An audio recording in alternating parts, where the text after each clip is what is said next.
حضرت حذیفہ بن یمان ایک صحابی تھے، میرے نبی کریم علیہ السلام نا ان سے راز کی باتیں کرتے تھے۔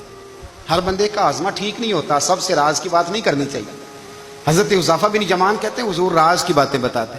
مدینہ منورہ میں جو منافقین تھے ان کی لسٹ بھی نبی پاک نے حضرت حذیفہ بن یمان کو دی تھی۔ جب کوئی مشکوک آدمی مر جاتا نا تو صحابہ کہتے ہیں ہم دیکھتے اگر حضرت حذیفہ نے جنازہ پڑھا ہے تو ہم بھی جنازہ پڑھ لیتے۔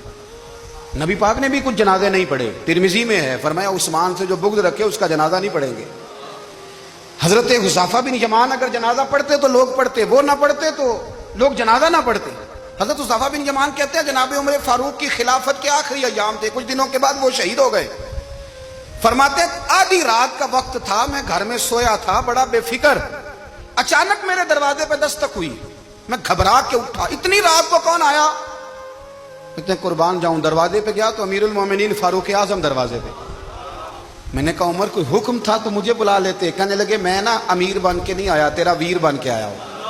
امیر المومنین کی حیثیت سے سرکاری کام سے بلاتا تو وہاں بلاتا، مجھے ایک ذاتی کام پڑ گیا۔ کہتے میں نے عمر کو گھر کے اندر بلا کے چارپائی پہ بٹھایا، میں نے کہا حضور میں غریب آدمی، میں کیا آپ کے کام آ سکتا ہوں؟ تو کہتے ہیں انہوں نے نا مجھے ساتھ بٹھا لیا، پھر میرا ہاتھ پکڑ لیا، کہنے لگے تو عمر کو جانتا ہے؟ عمر جھوٹ نہیں بولتا، تو جانتا ہے عمر وعدوں کا پکا ہے؟ کہا حضور جانتا ہوں۔ کہا میں اس وقت آیا ہوں جب دیکھ بھی کوئی نہیں رہا۔ حضرت حذیفہ بن یمان کہتے ہیں پریشان ہو گیا، حضور پہلیاں نہ بجھوائے، مہربانی کر بتائیں کدھر آئے ہیں؟ حضرت عمر فاروق فرمانے لگے 62 سال کا ہو گیا ہوں، 63 میں چل رہا ہے، داڑھی سفید ہو گئی ہے، پھل پک گیا، اٹھ فریدہ ستیا، داڑھی آ گئی پور، اگا نیڑے آ گئی، پیچھا رہ گئی دور، اب قبر اشر کا معاملہ صاف نظر آنے لگا ہے۔ کہا حضور مجھ سے کیا چاہتے ہیں؟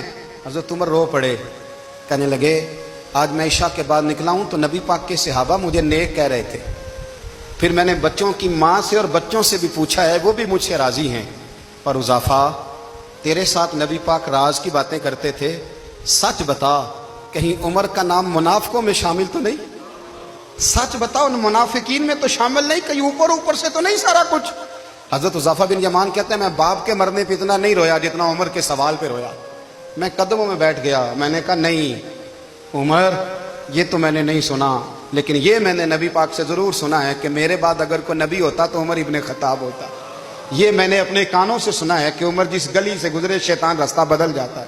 یہ میں نے اپنے کانوں سے سنا ہے کہ 950 سال حضرت جبریل جناب عمر کی شان بیان کریں تو پھر بھی بیان نہیں ہو سکتا۔ یہ میں نے ضرور سنا۔ دوستو ساری زندگی حضرت عمر نے اگر دوسروں کا محاسبہ کیا تو اپنا اور اپنے بچوں کا بھی کڑا خیال رکھا، اپنی ذات پر بڑی توجہ دی۔